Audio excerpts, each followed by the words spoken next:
if you'll indulge me for a few minutes, I'll begin by saying something about the genesis of this lecture, indeed this project, regarding what Jewish philosophy can learn from Nietzsche, which often comes as something of a surprise to people, that one could learn anything from Nietzsche in the sphere of Jewish philosophy.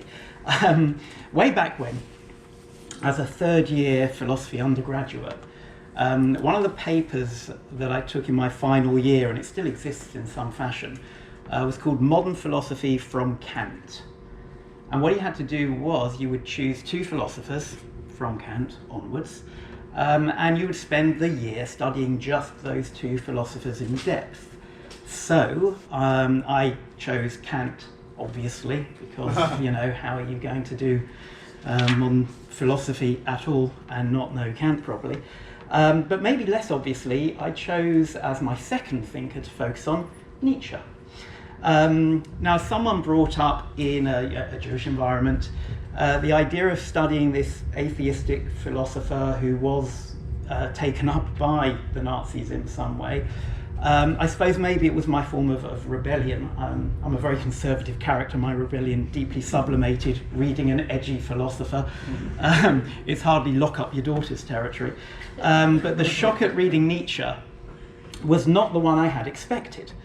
For my reaction to reading much of what he wrote was, well, yeah, that actually seems right to me. And regarding his critique of religion in particular, again, I just thought, well, yes, I think he's right about that.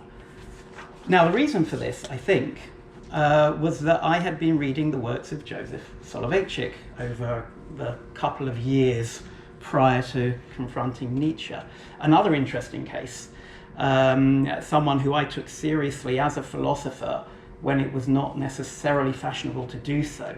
There's an interesting marriage of convenience that no longer so much the case, I should add. But back then there was an interesting marriage of convenience between right-wing Orthodox rabbis on the one hand and the secular philosophical academy on the other, based on the shared premise that an Orthodox rabbi cannot possibly be a proper philosopher. Think about that on the two sides. I believe that the two thinkers had a lot in common, and wrote a master's thesis on a particular example of that, which eventually matured into this book-length project with a friend and colleague, Michael Harris, who, incidentally, he grew up in the same town as me. His father was the rabbi of the synagogue I went to when I was a toddler. About 6 years before me, he'd also read philosophy at Cambridge, taken the very same Nietzsche course with the very same professor, Michael Tanner, and had independently come to the very same conclusions that I had. And we sort of knew each other, and over the years, inevitably, we would end up at various events, somewhat, you know, often like this one, being both within the Jewish community, which is a small community in the UK to start with, both academics, which narrows the field further, who had both read Soloveitchik, which rather narrowed things down again, and both having studied Nietzsche, by which time you're probably talking just Michael and I in the UK, with all of those things true of them. So this evening, I want to focus on one of the fundamental ideas that Nietzsche and Soloveitchik have in common, that makes for an interesting opening, in my view, for a Nietzschean form of contemporary Jewish thought. And I'll try to sketch one or two of the interesting paths down which this fundamental idea might take us. And the founding or fundamental idea is an epistemological one. It's to do with epistemology, because there is a popular conception of knowledge shared by many medievals and early moderns alike, Descartes, one of its fiercest proponents, whereby our job as philosophers, indeed our jobs as knowers per se, is simply to act as mirrors of reality. In order to know the world as it is, in order to know the truth about a mind-independent world, we have to abstract away all of our own subjective prejudices and allow the world to speak for itself, so to speak. So we're supposed to be mere passive recipients of the truths that the world provides to us. Truths that are independent of our own interests or subjective preferences. We are subjects looking to photograph reality and thus reveal the truths about a mind-independent object the world, truths that exist independent of our interests and desires. I may believe the moon is made of cheese, I may even wish it were so, but it's not, and my interests cannot make it so. My preferences are irrelevant, the world just is a certain way, and I need to discover what that way is. Now, to this point, you may be wondering why I'm standing here stating what may appear to some of you to be obvious platitudes. You may still think that by the end. However, if this is indeed the nature of philosophy, then Jewish philosophers possibly are forced into apologetics. If science, for Maimonides, Aristotle, has found those truths, then we are bound to them and need to make Judaism say the same thing. And this was one of Soloveitchik's main problems with medieval Jewish philosophy. The first quote on the handout tonight states it as follows. Soloveitchik says, "Medieval Jewish thought, despite its accomplishment of merit, has not taken deep root in Jewish historical religious realism and has not shaped Jewish religious world perspective. We know that the most central concepts of medieval Jewish philosophy are rooted in ancient Greek and medieval Arabic thought and are not of Jewish origin at all. It is impossible to reconstruct unique Jewish world perspective out of alien material." So the worry is that if Maimonides is simply doing Aristotle, or even Hermann Cohen is simply Kant with a kippah on, then how is what he's doing Jewish philosophy? Now, this criticism is all very well, but how else could it be? I mean, if Aristotle got things right, surely Judaism would have to acknowledge those truths that he had discovered. It can't just make up its own. Now, of course, Aristotle got plenty of things wrong, but there are many who would argue that there are things to this day he got right. Regardless, the fact is, whichever philosophical worldview takes its place and is thought of as the correct one by current standards, surely that would have to be the one that we qua Jewish philosophers present if we are to be doing Jewish philosophy at all. Indeed, for Maimonides, the reason that Judaism is the supreme and true religion is precisely because it leads us to that true philosophy.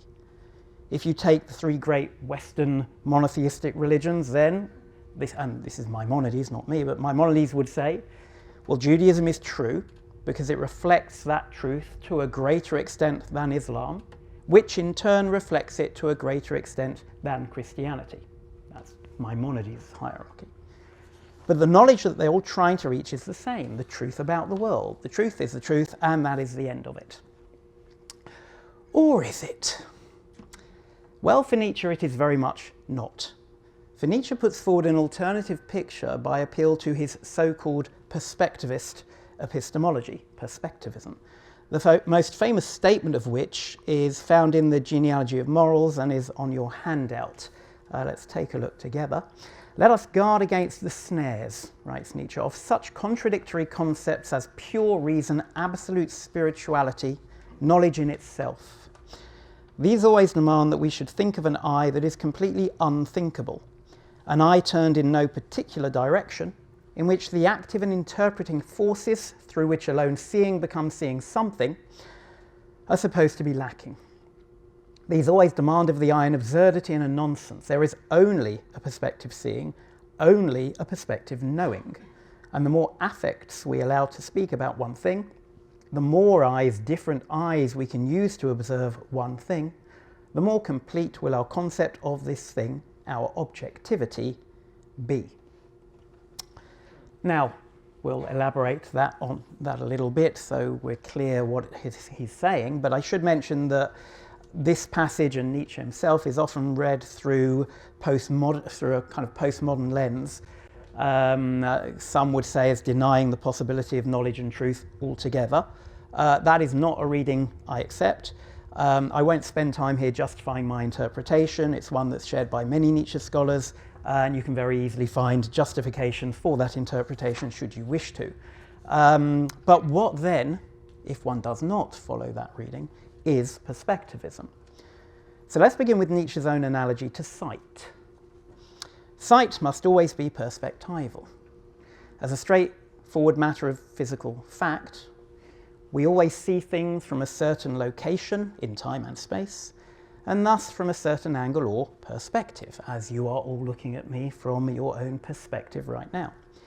It makes no sense to speak of an eye that sees in no particular direction, or indeed in all directions at once, for such an eye could not be located anywhere.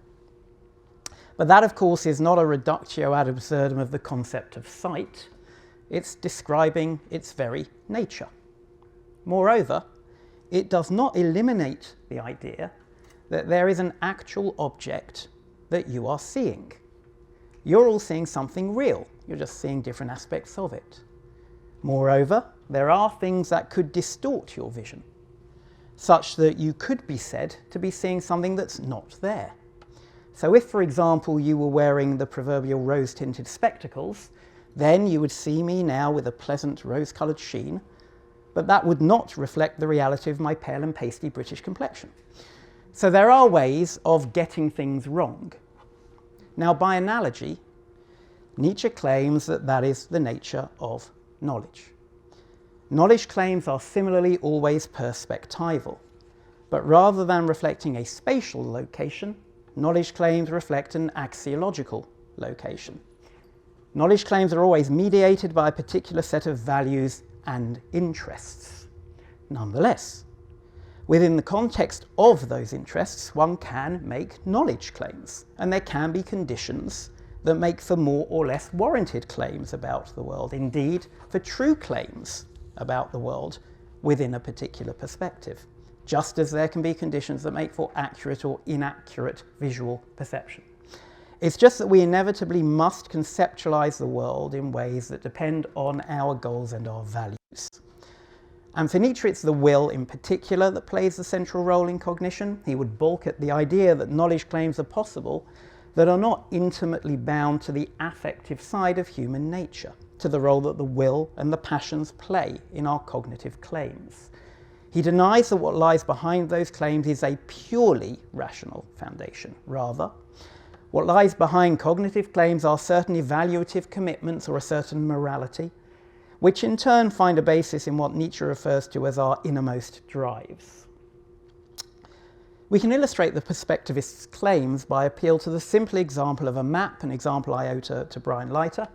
Thus, a driver and a geologist would be interested in very different maps of a particular area to glean the information that they need.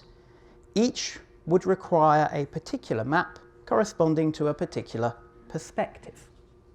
Now first, to draw a map that corresponded to no interest at all is clearly impossible.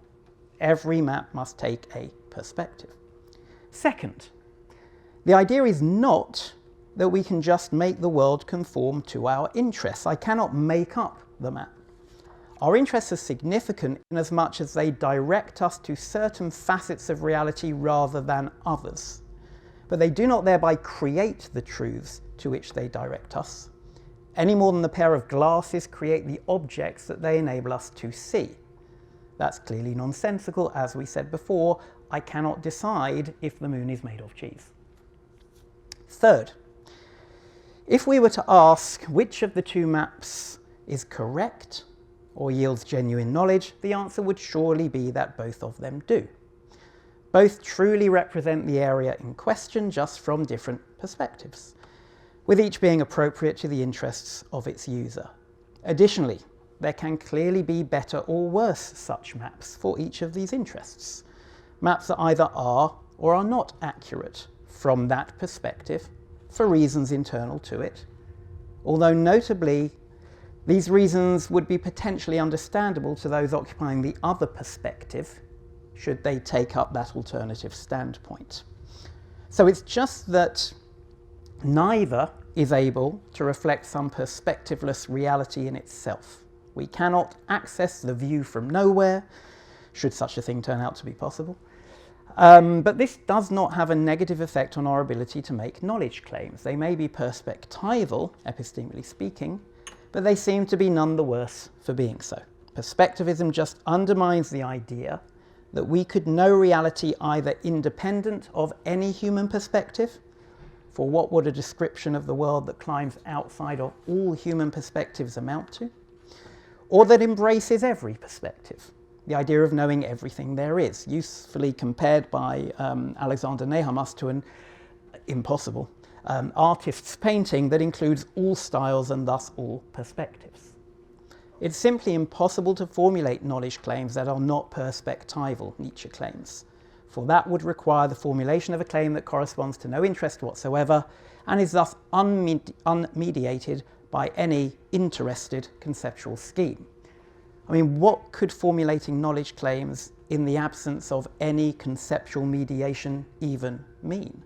The very idea takes us beyond the limits of coherence in requiring us to consciously apprehend a world in the absence of any conceptual scheme that could allow us to formulate knowledge claims. Now, it might be thought that a religious thinker, in particular one committed to some form of religious orthodoxy, cannot possibly take this Nietzschean line. Religions are popularly thought to be concerned with truth, and not just any old truth, but the most significant truth there could be. For religious truth is often taken to be truth with a capital T, a truth that is absolute, the one genuine truth against which all other truths are to be judged. Religion, it is often claimed, gives us truths that are true for everyone, in many cases truths that are in some sense salvific. Indeed, truths that are traditionally thought by some to be an exclusive route to salvation. Disbelief, or indeed false belief, can be fatal in this world and any putative others. Religion on this picture tells us the way things really are, delivering absolute knowledge of an absolute kind of truth. Or does it? Well, it turns out that Soloveitchik does not believe, any more than Nietzsche does, that knowledge can be understood in terms of the model whereby a neutral subject simply reflects a mind-independent truth concerning the nature of reality. For starters, Soloveitchik writes that, and he begins by saying, in the provinces of religious inquiry, egotism is true modesty. He goes on to explain, this is the third on the handout, when I speak about the philosophy of prayer, I do not claim universal validity for my conclusions. I'm not lecturing on philosophy of prayer as such, but on prayer as understood, experienced, and enjoyed by an individual. I acquaint you with my own personal experience, whether, taking into consideration the differences between minds and the peculiarities of the individual, my experience can be detached from my idiosyncrasies and transferred to others, I do not know.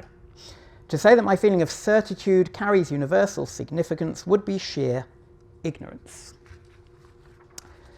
Now, one could dismiss this disavowal of universal validity as a typical rabbinic show of humility in the I am but dust and ashes vein, but it's clear to me that that's not what's going on here, and that's because we find him setting out an epistemological framework for this in his work The Halachic Mind, which was composed in 1944, though not published until 1986.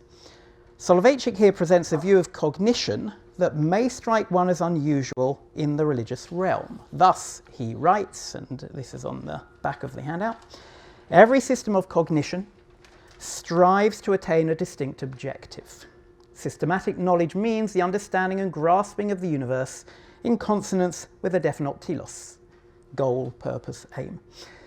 The object reveals itself in manifold ways to the subject, and that a certain telos corresponds to each of these ontical manifestations. Subsequently, the philosopher or scientist may choose one of the many aspects of reality in compliance with his goal.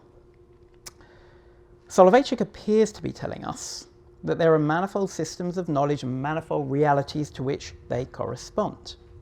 He's presenting here a view which he terms epistemological pluralism, according to which different forms of cognition cannot be separated from their respective evaluative and goal-directed settings. Much like Nietzsche, it seems, for Soloveitchik, knowledge is at the mercy of prior evaluative commitments.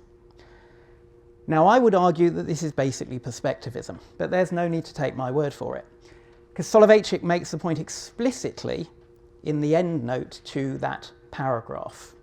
It's the next on the handout, where he writes, modern perspectivism sees in the act of cognition a concomitant of a valuing act that occurs under certain practical and teleological aspects. In sum, approval or disapproval precede any cognitive act. The reason is the instrument of the will, and the theoretical act is subordinated to the volitional.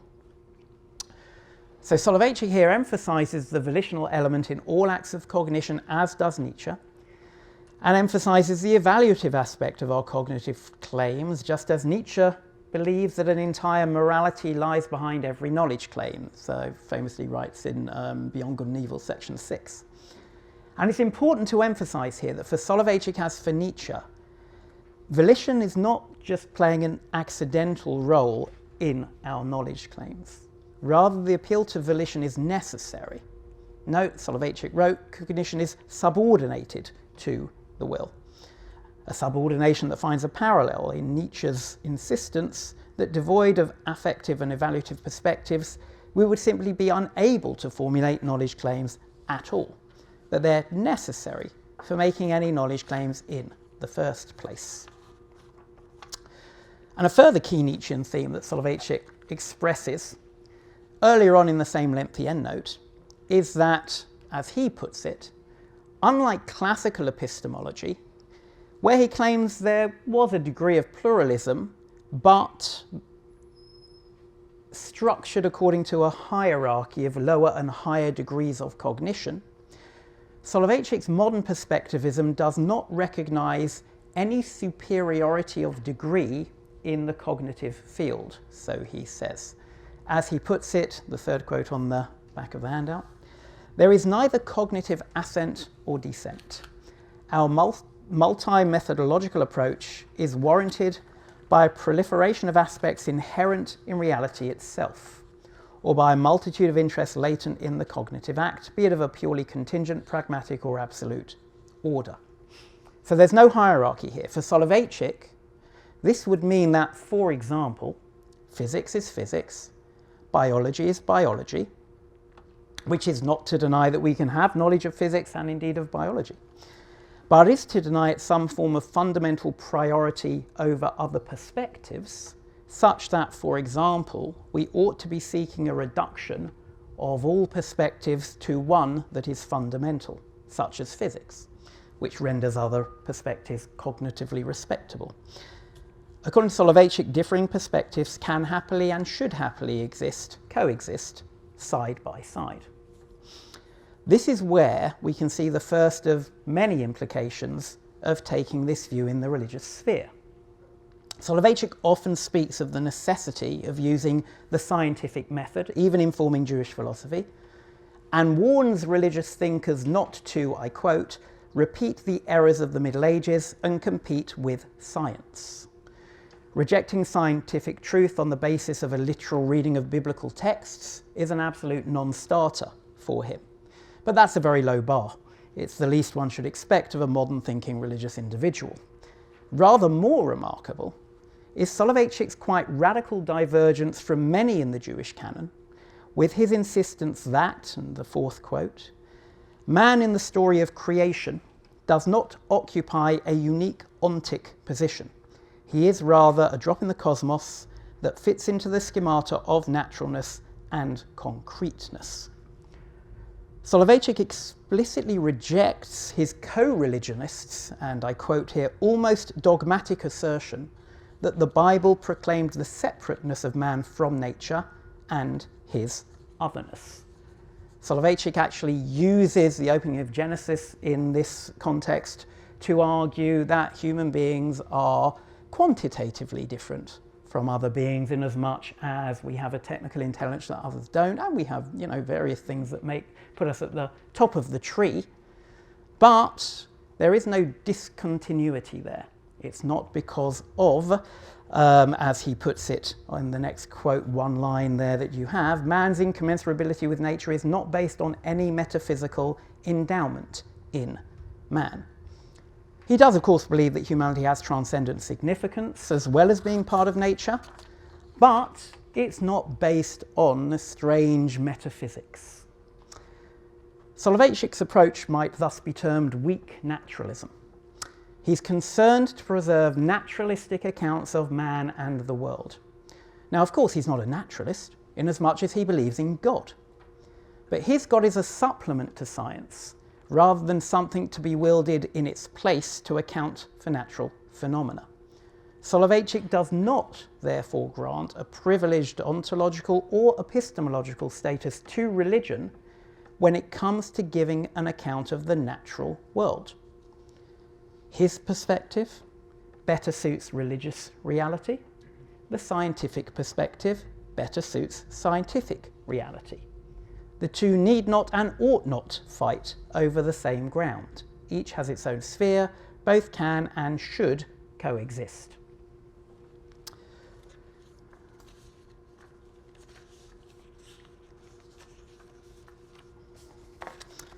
Having said that, when it comes to the thing in itself, the idea of some unconditioned absolute reality, while Nietzsche can happily dispense with such notions, Soloveitchik does of course believe in the existence of at least one such unconditioned absolute with a capital A, and that is God.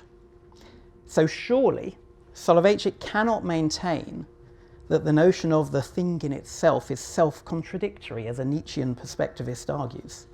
And that's certainly the case.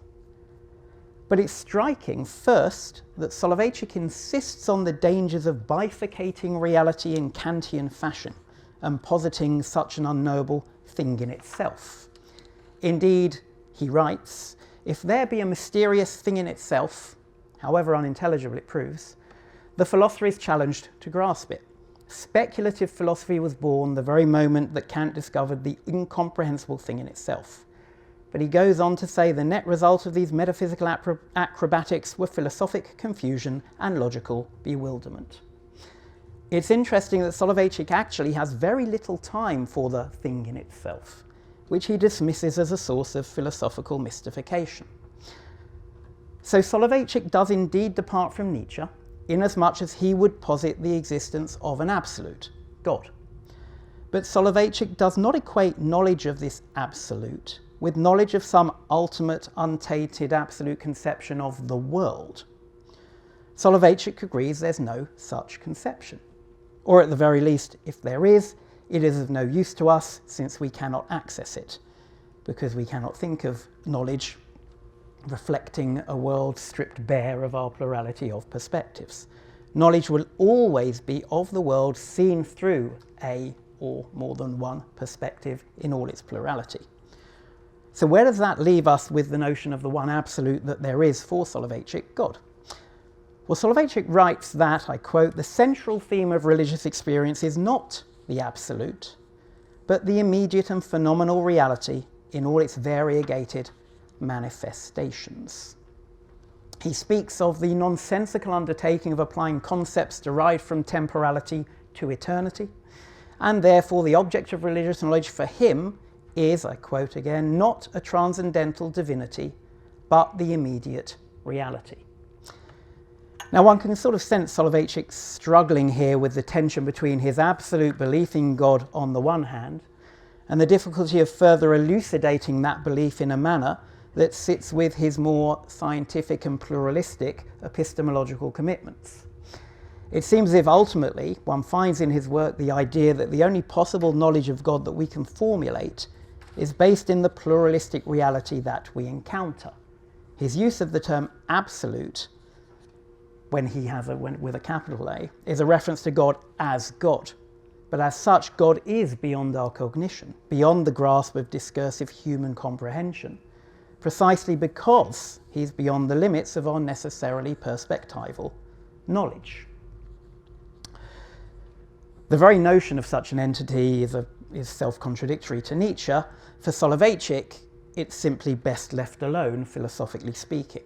And reflecting this limitation, when Soloveitchik speaks of how the religious person relates to God, he's not attempting any form of definition of God as a being.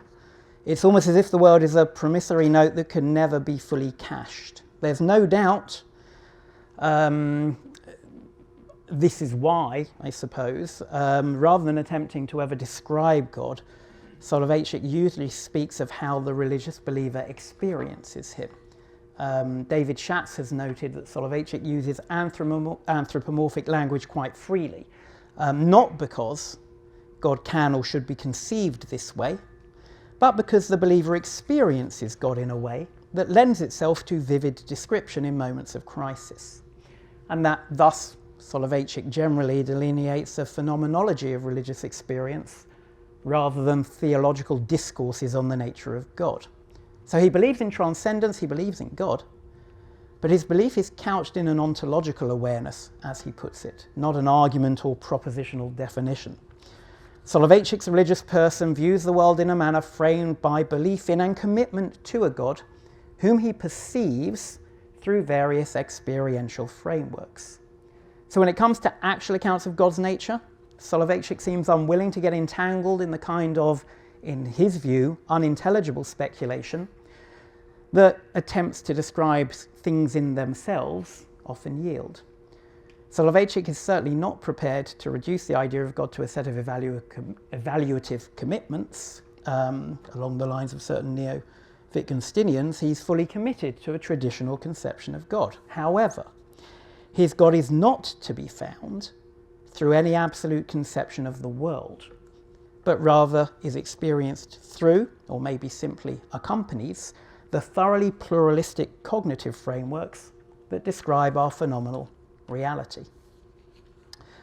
It's notable one of Nietzsche's problems with belief in absolute conceptions of reality is that he thinks that such beliefs are underground vestiges of what for him is a now defunct belief in God, posited to yield the type of illusory solace that belief in God once provided. Well, at least we can understand everything and put it in its place. Nietzsche tells us, his truth is terrible.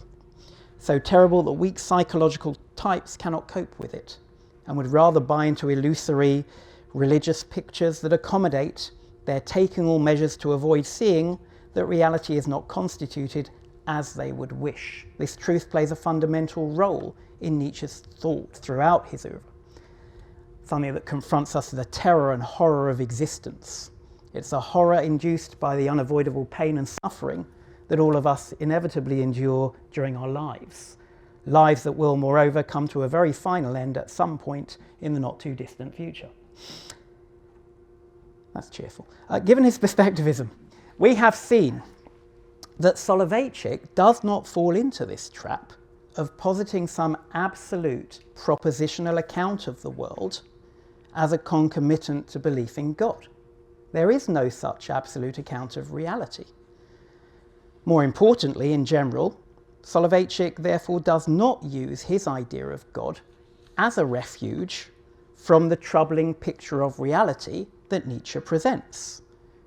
If we recall that for Nietzsche, admittedly this is from The Will to Power, but it is something borne out through all his published works, it is a sign of strength, he writes, not to desire to deprive the world of its disturbing and enigmatic character.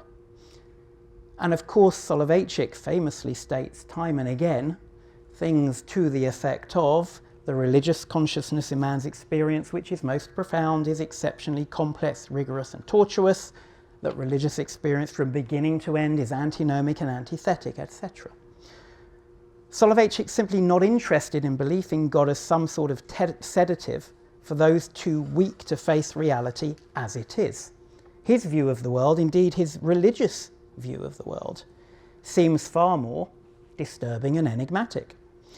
For the most part, Soloveitchik's religion, as the preceding quotations indicate, does not act as some magical solution to the very real problems and the suffering we undergo. Instead, it reflects what Nietzsche termed in his early writings a pessimism of strength, with its intellectual predilection for the hard, gruesome, evil, problematic aspect of existence. That's something Nietzsche writes in his attempt at self-criticism in later editions of The Birth of Tragedy.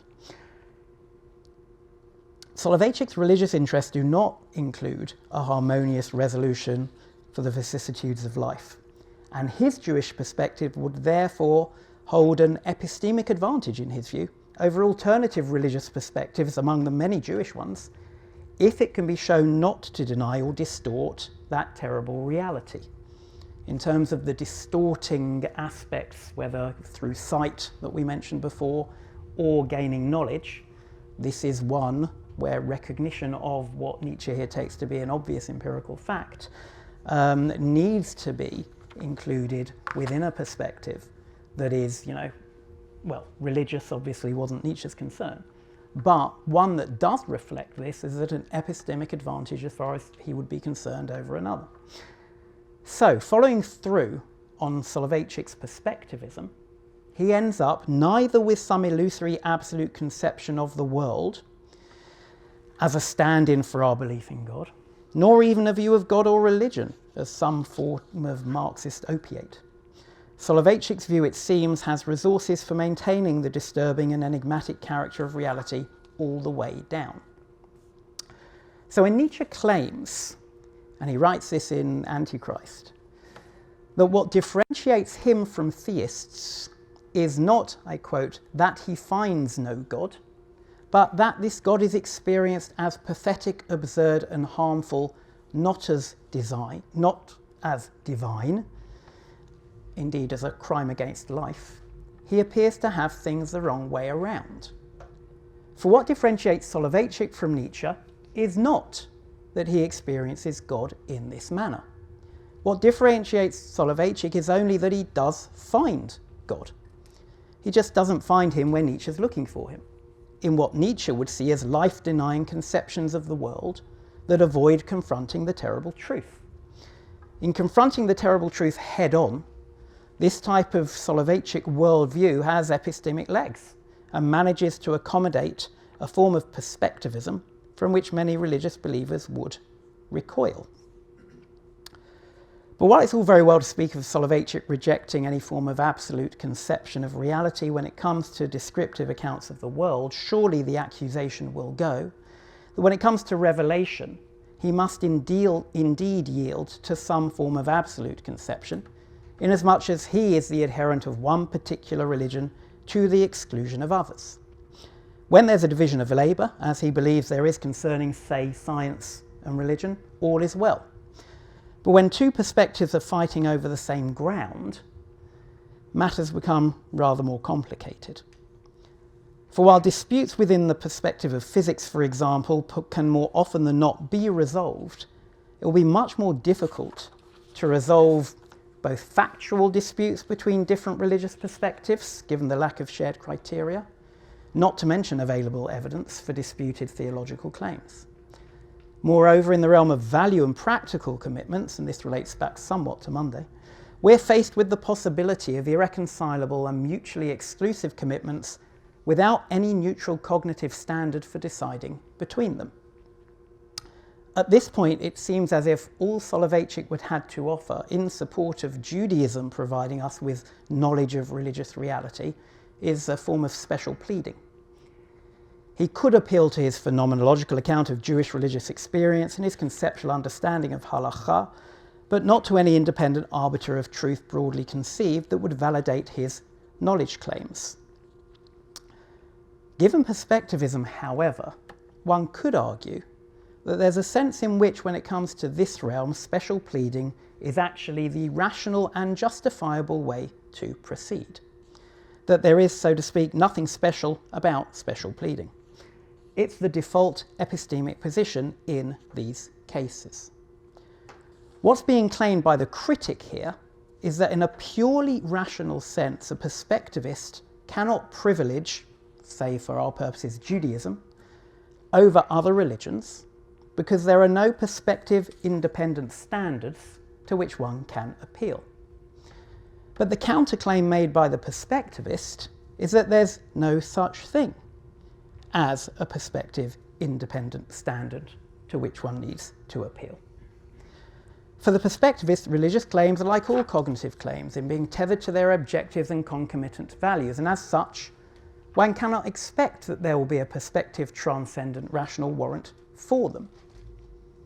And it's here we find another interesting application of perspectivism for Soloveitchik, because he seems to accept that these religious claims are indeed justified to their proponents for reasons that are perspective dependent. And so, religious claims must be held to the standards that apply within that religious perspective, not some other, and also not to some chimera of absolute value or truth. Indeed, that is in part why theology was not a fit topic for interfaith discussion in Soloveitchik's view. Soloveitchik simply does not believe that if only Christians were thinking aright, they would accept the Jewish view on theological matters, or vice versa. We all judge from the perspectives that we have, because there's nothing else out there to which we could appeal instead. But the point is that if there is no neutral standard available to judge between competing religious claims of Judaism and Christianity, say, the fact that one's claims do not mirror or show greater fidelity to any such standard does not indicate they're deficient any more than my inability to see ghosts indicates a problem with my eyesight. Here, to return to Nietzsche, we can appeal to his notion of untruth as a condition of life, the so-called falsification thesis, that every knowledge claim in some sense falsifies reality. Because one interpretation of this idea, as applied to a set of values and practices, would be that from a first-person perspective, we inevitably occupy one perspective to the exclusion of others. We clearly must do this if we are to be able to have any sort of life project. If we're to follow a coherent path through life, whatever path it may be, we're clearly sacrificing others that are as justified to their proponents as ours is to us. And according to Alexander Nehamas's reading of this, despite recognizing that our claims are contingent on our perspective, we must believe that it is the only valid perspective while we're occupying it. Such are the conditions of life. Nietzsche writes in Twilight of the Idols, life itself forces us to posit values. Life itself evaluates through us when we posit values. As Nehamas has put it, if the penultimate quote, we do not engage in such practices in the specific awareness that they are illusions, though we can know in general terms that illusions are necessarily present within them. Painters do not work in the specific knowledge of which among the indefinitely many features of their subject matter they are leaving out of account, though they're often aware that they employ only one among many possible styles, nor of course can they change styles at will. Now, I would retain the term perspective here rather than illusion, because if the only form of knowledge that there can be, is perspectival, then there is no view from nowhere that is any more real than what Nehamas is terming an illusion. But it is the case that we believe ours is the only valid perspective while we occupy it, thus making untruth, or at least a quasi-willful ignorance of perspectives, a condition of life. Life itself aims at error on this account, in its need for a blinkered commitment to a single system that makes our existence possible. Every coherent life thus reflects a will not to know, that one is failing to know many things in the process of coming to know one. What Nehamas's interpretation illustrates, that's a quote from Nehamas. What Nehamas's interpretation illustrates is both the practical impossibility, but more than that, the practical irrationality of occupying one's perspective as if it was simply a matter of taste comparable to which flavour of ice cream one prefers. It is first impossible from a practical perspective to constantly consider other perspectives as equally compelling alternatives when one is getting on with living one's life. One will be paralysed and unable to act if one were to do so. But it's also practically irrational. For if one occupies a particular perspective by which one is convinced, for Soloveitchik Judaism, a contradictory perspective, such as Christianity, makes absolutely no sense, and again, vice versa. Thus, when considering other perspectives from within your own, as one inevitably must do, you'd be considering a perspective that you consider to be irrational. Indeed, even if one admits that the reason the other perspective makes no sense is because one is not a party to that perspective, given that that is indeed the case, nonetheless, so long as one is convinced by one's own, to jump ship to another that makes no sense would be just about the least rational thing that one could possibly do. We have to begin, therefore, with the condition of life that one is always committed to a perspective, and that this is the case before we're even capable of framing questions regarding how rational or justified it might be. Such a commitment is a necessary starting point. Given that fact, why should recognition of perspectivism change or dilute one's commitment to the perspective that makes sense of his or her world? And question trying another one. We do not occupy our most formative perspectives as if they were simple preferences we could exchange for others. For Soloveitchik, so long as that perspective is convincing to its proponents, as is an authentic, even better for a Nietzschean, creative expression of a life-affirming worldview that does not attempt to falsify key scientific and empirical claims such as the tragic worldview, it remains a rational perspective, and more to the point, the alternatives appear at that moment from within one's own life perspective as irrational, for as long as one occupies one's perspective in the only way that one can, namely as if it is the only valid one.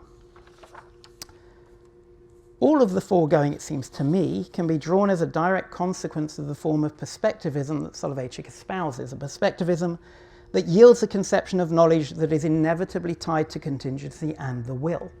Why he cannot and should not dispense with his belief that his truth is the truth. At the same time, he cannot justify that claim on entirely neutral grounds, there being no such thing, or indeed to another faith community and expect it to be convinced. Recognition of this need not alter the fact that one of these forms may present itself as compelling to particular groups of people to the exclusion of other forms based on their particular set of interests and affects.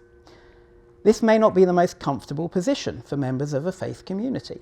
The attempt to maintain an absolute commitment to one's own religion in the absence of a dogmatism according to which it can be known to be the right way for all does not sit comfortably with all religious believers. But as we've mentioned, no one, least of all Soloveitchik, said it was going to be easy.